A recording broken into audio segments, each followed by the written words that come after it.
Lah, ish, kain kapan je kot. Ini wasiat ya, kalau saya mati, saya tak nak kain kapan biasa, saya nak kain kapan RI ni, sebagaimana baju saya di dunia ni, ya.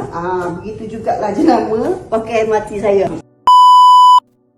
Daripada kita nak tumpu kepada kecantikan yang sementara ni, baiklah kita kumpul bekalan untuk kita ke akhirat nanti.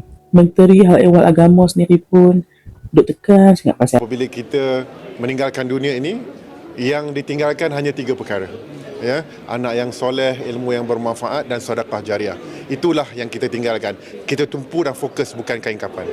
dalam hadis pun Nabi Muhammad SAW dah bersabda, ke seorang manusia meninggal dunia, terputuslah segala amalannya kecuali 3 perkara: sedekah jariah, ilmu yang bermanfaat dan juga doa anak yang soleh. Perumpamaan dia macam ni, kalau kita tanam pokok mangga, buah pelam tu, lama-lama dia berbuah dan bagi manfaat pada orang. Manfaat tu lama, kita boleh buat jeruk, kita boleh buat ayak, kita boleh buat kabu dan sebagainya kan.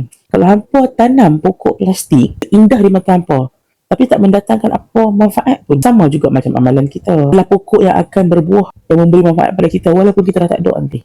Jangan biarkan benda sementara ni mengaburi kita. Tak ada, apa yang kita buat hari ni itulah yang akan kita bawa di akhirat nanti.